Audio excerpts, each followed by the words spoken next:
Doctor Kamal Hossain বা রেজা কিবরিয়া সাহেব যতই শিক্ষিত হন, ভোট চাইতে গেলে বলবে উনি আবার কে ডাক্তার, উনি আপনার কাছে চিকিৎসা করতে আসেনি।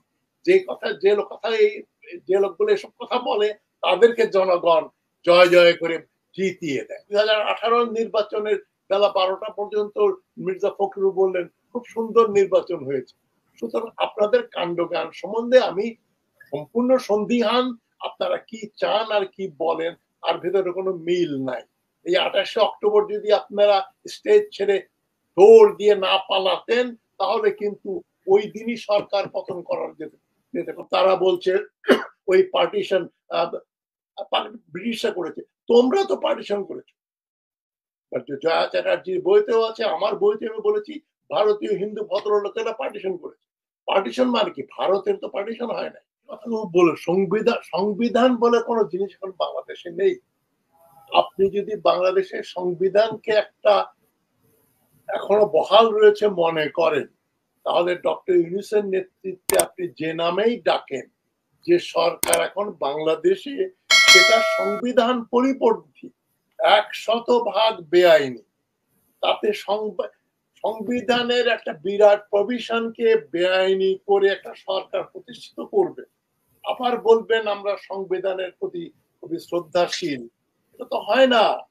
আপনি বাপের চুল ধরে তাকে পিটিয়ে জুতা মেরে পায়ের কাছে বসিয়ে রাখবেন, আবার বলবেন আমার শ্রদ্ধেয় পিতা। তো এটা তো হয় না। সংবিধান অলরেডি মরে গেছে। যে জন্য আমি বলছি ডক্টর ইউনূস, যেটা ডক্টর কলিমুল্লাহর মুখ ফসকে বেরিয়ে গেছে, উনি বললেন যে ডক্টর ইউনূস এখন রাষ্ট্রের কর্ণধার বা প্রধান। যদি হতেন আমি কিন্তু খুশি হতাম। আমি ডক্টর কলিমুল্লাহর সঙ্গে আমি সম্পূর্ণ একমত যে ডক্টর ইউনূসেরও তো ঘুম আসার কথা না। যেটা নিয়ে আমি আজকে নিজে টকশো করেছি, আমি এখানে বলেছি যে ওয়াকারুজ্জামানরা যে কি পরিকল্পনা করছে, এটা যখন যদি তারা সাকসেসফুল হয়ে যায়, সফল হয়ে যায়, কারণ আমরা দেখতে পাচ্ছি শুনতে পাচ্ছি গুজব কি সত্য না, অমুককে ধরা হচ্ছে আবার 200 কোটি টাকা দিয়ে ছেড়ে দেওয়া হচ্ছে। আমি বিশ্বাস করতে চাই যেগুলো গুজব, কিন্তু এর ভেতরে যদি সত্যতার কিছুটা থাকে তাহলে তো ডক্টর ইউনূস সচেতন হওয়া উচিত। এই যে ডিবিআরএ পুলিশ আর ডিজিএফআই এর আর্মি, এরা তো সব আমার সরকারের বিরুদ্ধে কাজ করছে। সুতরাং সংবিধান বলে কিছু নেই। আমি মনে করি ডক্টর ইউনূসের উচিত হবে নতুন সংবিধান তৈরি করা, এক্সপার্টদের এনে, দেশি বিদেশি এক্সপার্টদের এনে একটা প্রেসিডেন্সিয়াল ফর্ম ছাড়া আমাদের দেশে যদি নির্বাচন হয়, সেখানে মমতাজের মতো গায়িকা নায়িকা নর্তকী অথবা আব্দুর রহমান বদির মতো ড্রাগ ডিলার এবং এই যে জানার হাজারের মতো একজন গ্যাংস্টার, শামীম ওসমানের মতো গ্যাংস্টার, হাজি সেলিম, হাজি মকবুল, এরা নির্বাচিত হয়ে আসবে। ডক্টর কামাল হোসেন বা রেজা কিবরিয়া সাহেব যতই শিক্ষিত হন, ভোট চাইতে গেলে বলবে উনি আবার কে ডাক্তার, উনি আপনার কাছে চিকিৎসা করতে আসেনি। যে কথা যে লোক কথা এই যে লোকগুলো এসব কথা বলে তাদেরকে জনগণ জয় জয় করে জিতিয়ে দেয়। সুতরাং আমি এই এখনকার যে ক্যাবিনেটটা ডক্টর ইউনূসের, জিয়াউর রহমানের আমরা যেটা শুনতাম ক্যাবিনেট অফ ট্যালেন্ট, তার চাইতেও কিন্তু আমি মনে করি এই মুহূর্তে যে সরকারের অ্যাডভাইজার যারা আছেন তারা বাংলাদেশের ইতিহাসে সবচাইতে মানে কোয়ালিফাইড লোকদের একটা ক্যাবিনেট হয়েছে। মানে ক্যাবিনেট প্রধান হচ্ছেন রাষ্ট্রপ্রধান, ধর্মের সরকার রাষ্ট্রপ্রধান হচ্ছেন নোবেল লরিয়েট পিএইচডি ইকোনমিক্স। তারপরে এই যে 3-4 জন নাম করা ইকোনমিক্স সেখানে আছেন এবং অনেক সজ্জন এবং জ্ঞানী। ডক্টর ওয়াহিদুদ্দিন মাহমুদ ভাই, তারপরে এই সালেউদ্দিন এবং আমার ছোট ভাইয়ের মতো বন্ধু ডক্টর ফজলুল করিম, এরা দেশে বিদেশে নাম করা অর্থনীতিবিদ। এই আপনি নির্বাচিত সরকার হলে এদেরকে তো আপনি মন্ত্রী বানাতে পারতেন না যদি পার্লামেন্টারি সিস্টেম হয়। আমি মনে করি ডক্টর ইউনূসের কনস্টিটিউশন বদলে উনি রেফারেন্ডাম দেবেন, জিয়াউর রহমান যেটা করেছিলেন। এই প্রেসিডেন্ট আমি বদলেছি, নতুন নতুন কনস্টিটিউশন করেছি, নতুন প্রেসিডেন্সিয়াল ফর্ম অফ গভর্নমেন্ট চালু করছি আমি। সেখানে জনগণ হ্যাঁ বা না ভোট দিয়ে, বিপ্লবের পরে এটা উনি করতেই পারেন, কেন ওনার হাতে নেপোলিয়নের তরবারি, ওটা করে দিলে লেজিটিমেট হয়ে যায়। এবং নির্বাচনের কথা যেটা আপনার বিএনপি যেটা বলছে, আমি মনে করি হঠকারী বক্তব্য। আপনারা 2018 নির্বাচনের বেলা 12টা পর্যন্ত মির্জা ফখরুল বললেন খুব সুন্দর নির্বাচন হয়েছে। সুতরাং আপনাদের কাণ্ডজ্ঞান সম্বন্ধে আমি সম্পূর্ণ সন্দিহান। আপনারা কি চান আর কি বলেন আর ভেতরে কোনো মিল নাই। এই 28শে অক্টোবর যদি আপনারা স্টেজ ছেড়ে দৌড় দিয়ে না পালাতেন তাহলে কিন্তু ওই দিনই সরকার পতন করার যেতে পারত। মাত্রই অগাস্টের ঘটনা 28শে অক্টোবর বা 29শে অক্টোবর ঘটানো যেত। আপনারা করেননি, রিজাইন করেন এবং নতুন লোককে দলের নিয়ে আসেন। বিএনপি ক্যান্ডিডেট, বিএনপির আমি 2জন লোকের উপরে 2জন বা 3জন, ওই যে চিফ হুইপ যিনি ছিলেন তাকে নির্মম ভাবে পিটিয়েছিল হারুন, আর এই যে ডক্টর আব্দুল মঈন খান আর সালাউদ্দিন যিনি ভারতে বন্দী ছিলেন, তার সঙ্গে আমার টেলিফোনে কথাবার্তা হয়েছে। এই 3জন ছাড়া আমি বিএনপির সেন্ট্রাল কমিটির কাউকে মনে করি না রাজনীতিতে থাকা উচিত। এদের অনেকেরই ট্র্যাক রেকর্ড খারাপ না, শুধু যখন এরা একজনের চেয়ে একজন বড় রকম লুটপাট করেছেন, পয়সা করিয়ে বেরিয়েছে। প্রাক্তন ছাত্র নেতা থেকে শুরু করে যারা এসছে তাদের যে খতিয়ান, তাদের কাছে 200-300 কোটি টাকা কোনো টাকাই না। সুতরাং এখন ভারত সম্বন্ধে যে বক্তব্য আসছে, আমি তো প্রথম দিন থেকে বলে আসছি ভারত আমাদের প্রধান শত্রু। অনেকে ভুল বোঝেন যে আমি ভারতীয় পণ্য বর্জন আন্দোলন বিরোধিতা করেছি, সুতরাং অনেকে বলছে ওই একটি নাগরিক টিভিতে বলছে উনি তো বিহারি, উনি ভারতে জন্ম, উনি তো বাংলাদেশ বিদ্বেষী, সুতরাং উনি তো ভারতের পক্ষে কথা বলবেনই। এগুলো যারা বলে, এই গত 4 বছর যাবত আমি ভারত বিরোধী যা করেছি, আমার লেখায় পপুলার আর্টিকেল বলে, হলিডে, নিউ এজ পত্রিকাতে লিখতাম এবং আমার বইতে আমি লিখেছি ভারত, এটা আমার ফ্রেজ, আমি নিজে বলেছি India is the only country having bad to very bad relations with all it's immediate neighbours. এটা আমি 12-14 বছর আগে বইয়ের মধ্যে লিখেছি। সুতরাং আমার কোনো ভারত প্রেম নেই। আমি তো মনে করি এখন ভারতীয় পণ্য না, শুধু তেল, সাবান, টুথপেস্ট না, ভারতের যে ট্রাক আসে, গাড়ি আসে, কেমিক্যালস আসে, কাপড় আসে, এগুলোর অল্টারনেটিভ সোর্স তৈরি করে অতি শীঘ্রই ভারত থেকে সবকিছু বর্জন করা উচিত। এবং আমরা সিএনজি তে দিচ্ছি ভারতকে সস্তা দামে, আসামে, মেঘালয়ে ব্যবহার করতে, ওই সিএনজি এক্সপোর্ট বন্ধ করে দেয়। ভারতকে আমরা কোনো তেল, কোনো গ্যাস দেব না। সুতরাং ভারতের পরামর্শ মতো চলবো। ডক্টর কলিমুল্লাহ যেটা বলেছেন যে 7ই জানুয়ারির পরেই বাইডেন অ্যাডমিনিস্ট্রেশন বলেছিল আমরা এই সরকারের সঙ্গে we can do business with it.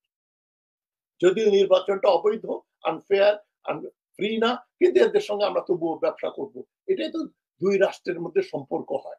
Jaishankar কি বললো না বললো ওটা আমি পানিতে ফেলে দিচ্ছি। এবং কলিমুল্লাহ খুব সুন্দর বলেছেন যে এই আপনার রাজ্য, আপনার কুচবিহার ভারত নিয়ে নিল, পার্বত্য ত্রিপুরাও নিয়ে নিল, এবং তারা বলছে ওই পার্টিশন ব্রিটিশরা করেছে। তোমরা তো পার্টিশন করেছো। জয়া চ্যাটার্জির বইতেও আছে, আমার বইতে আমি বলেছি ভারতীয় হিন্দু ভদ্রলোকেরা পার্টিশন করেছে। পার্টিশন মানে কি? ভারতের তো পার্টিশন হয় না। পার্টিশন হয়েছে 2টা প্রদেশে, পাঞ্জাব আর বাংলা।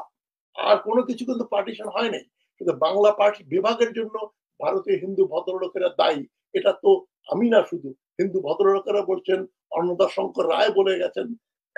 এগুলো পুরনো কথা। এখন বিএনপি যে নির্বাচন করছে, আমি মনে করি ডক্টর ইউনূসের বলা উচিত আমরা 3 বছর 5 বছর যত সময় লাগে নির্বাচন করব এবং দলগুলোর ভিতরে আমরা গণতন্ত্র দেখতে চাই। এটা আমাদের সরকার প্রধান বলতেই পারে যে আমরা কোন কোন দলকে নিবন্ধিত রাখবো, সেই দলগুলোর ভিতরে গণতন্ত্র আছে কিনা। এবং ডক্টর ইউনূসকে এনশিওর করতে হবে নতুন কনস্টিটিউশনে কেউই 2 টার্মের বেশি দেশের প্রেসিডেন্ট থাকতে পারবে। এবং এখানে ফ্রেঞ্চ সিস্টেমে ইলেকশন করাতে হবে, প্রপোর্শনাল রিপ্রেজেন্টেশন থাকতে হবে, এবং প্রেসিডেন্ট এবং প্রাইম মিনিস্টার মিলে দেশ শাসন করবেন। প্রেসিডেন্টের হাতে ধরেন 70-75 ক্ষমতা থাকবে, 25 থাকবে প্রধানমন্ত্রী। তবে প্রেসিডেন্ট জনগণের প্রত্যক্ষ ভোটে নির্বাচিত হয়ে আসবেন 2 টার্মের। এটা নিশ্চিত করে। এবং দলের ভিতরে যে গণতন্ত্র না থাকে, সরকার মনিটর করতে পারে। তোমাদের দলের ভিতরে কোনো নির্বাচন হয়নি, সিক্রেট ব্যালটে নির্বাচন হতে হবে। বিএনপি বলেন, যে কোনো দলের ভিতরে বলেন। আমি মনে করি, আমার শেষ কথা হচ্ছে, আমি এখনো মনে করি আওয়ামী লীগকে করা হোক। একজন প্রশ্ন করেছিলেন, আমি এটা নিয়ে বিতর্ক করতে রাজি আছি আসিফ নজরুল সাহেব। আমাকে ডাকেন, আমাকে ডাকেন। আমি বলি কেন আওয়ামী লীগকে নিষিদ্ধ ঘোষণা করতে হবে। উনি উনি বলুক যে কেন আওয়ামী লীগকে নিষিদ্ধ ঘোষণা করা যাবে না। তারপরে আপনি একটা সার্ভে করেন, আপনার দর্শক শ্রোতা কি বলে। এটা একটা ছোট খুব মিনি রেফারেন্ডাম আমরা এই টেবিল টকের মাধ্যমে করে ফেলতে পারি। হুম হুম হুম কারণ এটা একজন বলার কারণে তার শাস্তি হলো, আরেকজন বলার কারণে কোনো প্রতিবাদ হলো না, সেটাই এখন আর কি। উনি খুব প্রভাবশালী, অনেক প্রভাবশালী। সেটা কোনো টু শব্দ শোনা যায়নি, আরেকজন বলার পরে তো ওনাকে তিনি ক্যান্ডিডেট, উনি প্রাইম ক্যান্ডিডেট ছিলেন। ওয়াকারুজ্জামানও তাকে চাইছে এবং ডক্টর ইউনূসের দরকারে উনি আছেন। He is very powerful man, আমি তাকে রেসপেক্ট করি, কিন্তু তার সব কথার সঙ্গে আমাকে একমত হতে হবে এমন তো। নেই। আর একটা বিষয় যদি আপনি বলতেন যে দুইবার কিন্তু কু করার একটা মানে ইয়ে হয়েছিল, ভিতরে ভিতরে শোনা যায় যে আরো একটা কু হওয়ার কথা ছিল। তো সেরকম সেদিকেও তো ডক্টর ইউনূসকে একটু খেয়াল রাখতে হবে, আরো আমি কোনো করার সময়। শুরুতেই বললাম যে এখন দ্বৈত শাসন চলছে এবং বকার হারুনের চেয়ে অনেক বেশি ডেঞ্জারাস। এইটা তো ডক্টর ইউনূসের ঘুম নষ্ট করার জন্য প্রথম কারণ। ভারত অনেক দূর আছে, ভারত দিল্লি দূর আছে, কিন্তু নাকের ডগার উপরে ক্যান্টনমেন্টে বসে আছে ওয়াকারুজ্জামান। সে হচ্ছে সবচেয়ে ডেঞ্জারাস লোক। সে এমন একটা সিচুয়েশন সৃষ্টি করবে, জনগণ তখন ঠিক আছে আর্মির কাছে আমরা ক্ষমতা দিয়ে, আর্মি খুব উনি ভালো লোক, উনি শেষ মুহূর্তে মানুষ হত্যা করে না, উনি যে ভালো লোক না এটা আমাদের বুঝতে হবে। ভারত যে আমাদের শত্রু রাষ্ট্র এটা যেমন বুঝতে হবে, আওয়ামী লীগ যে একটা ফ্যাসিস্ট পার্টি এটাও বুঝতে হবে। তদ্রুপ ওয়াকারুজ্জামান এবং তার সঙ্গপাঙ্গরা কিন্তু কেউই ভালো মানুষ না।